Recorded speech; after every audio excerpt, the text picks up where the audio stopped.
National Urdu primary school Jogeshwari, जमात चाहरुम, मज़मून रियाजी, उन्वान अहाता और रकबा। बच्चों, आज हम अहाता और रकबा मालूम करना सीखेंगे। बच्चों, सबसे पहले हम देखेंगे अहाता। अहाता यानी क्या? तो बच्चों, अहाता यानी किसी भी शक्ल की ज़िलों की लंबाइयों की जमा उस शक्ल का अहाता होता है। यानी बच्चों, शक्ल जितने ज़िलों से घिरी होगी उस ज़िलों की लंबाइयों की जमा करने पर हमें उस शक्ल का अहाता मालूम होगा। जैसे बच्चों देखिए, सामने की शक्ल मुरब्बे की है, ठीक है। अब मुरब्बे का अहाता हमें मालूम करना है तो हम क्या करेंगे बच्चों, ये जो मुरब्बे के चारों ज़िले हैं उस चारों ज़िलों की जो लंबाई होगी उसकी हम जमा करेंगे तो हमें इस मुरब्बे का अहाता मालूम होगा। तो बच्चों, मुरब्बे का अहाता यानी मुरब्बे के चारों ज़िलों की लंबाइयों की जमा। बच्चों, मुरब्बे की ख़ास बात क्या है कि मुरब्बे के जो चारों ज़िले हैं उनकी लंबाई यकसा होती है। समझिए, एक ज़िला मुरब्बे का जो एक ज़िला है वो 3 सम का है तो दूसरा ज़िला भी बच्चों 3 सम का होगा, तीसरा ज़िला भी 3 सम का होगा और चौथा ज़िला भी 3 सम का होगा। यानी इस मुरब्बे के हर ज़िले की लंबाई बच्चों कितनी है? 3 सम। तो मुरब्बे का अहाता मालूम करने के लिए हम जो मुरब्बे के जो चारों ज़िले हैं उसकी जो लंबाइयाँ हैं बच्चों, हम उनकी क्या कर देंगे? जमा कर देंगे। यानी मुरब्बे के चारों ज़िलों की लंबाइयों की जमा, यानी 3 जमा 3 जमा 3 बराबर आया बच्चों 12 सम।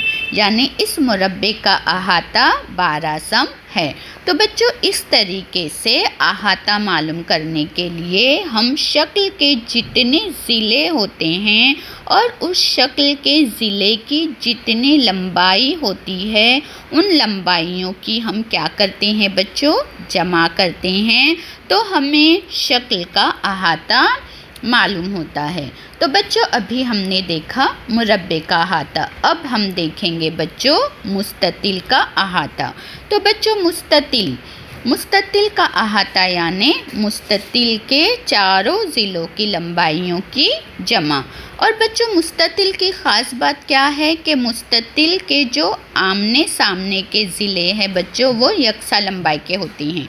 यानी ये ज़िला 5 सम का है तो ये भी 5 सम का होगा, ये 3 का है तो ये भी 3 का।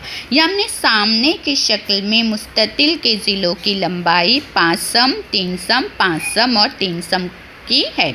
तो मुस्ततिल का अहाता यानी मुस्ततिल के चारों ज़िलों की लंबाइयों की जमा।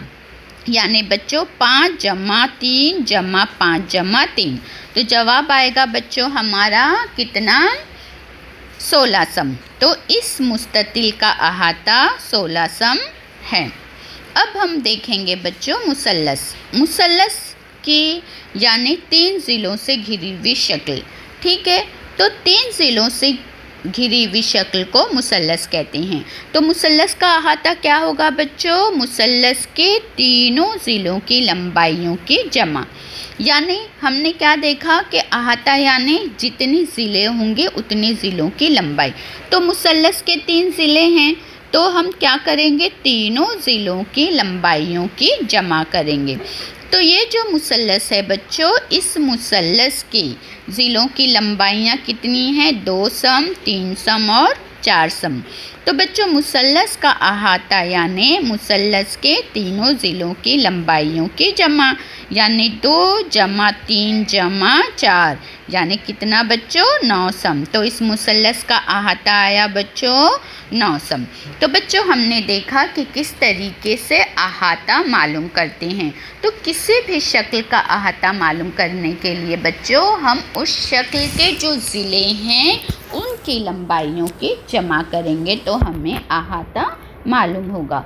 अब हम देखेंगे बच्चों रकबा यानी क्या? तो बच्चों रकबा यानी बच्चों सतह पर घेरी हुई जगह की पैमाइश इस शक्ल का रकबा होती है। बच्चों, एक सम ज़िला वाले मुरब्बे के रकबे को एक मुरब्बा सम कहते हैं। यानी बच्चों देखिए इस शक्ल में जो आपको ये मुरब्बा नज़र आ रहा है वो एक सम ज़िले वाला मुरब्बा है, तो इसे हम एक मुरब्बा सम कहेंगे। बच्चों, रकबा नापने के लिए हम एक सम ज़िले वाले मुरब्बे को मियारी इकाई के तौर पर इस्तेमाल करते हैं और मुरब्बा सेंटीमीटर और मुरब्बा मीटर जो है वो रकबे की इकाइयाँ हैं। अब बच्चों, हमें क्या करना है, मुस्ततिल ये जो शक्ल है उसका हमें क्या मालूम करना है बच्चों, रकबा।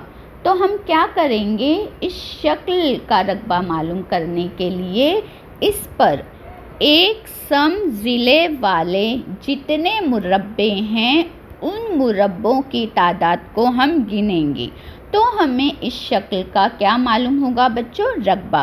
तो चलिए हम गिनते हैं, 1 2 3 4 5 6 7 8 9 10।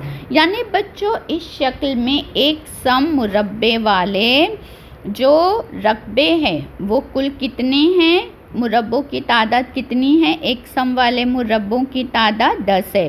तो इस शक्ल का जो रकबा होगा बच्चों वो 10 मुरब्बा सम होगा।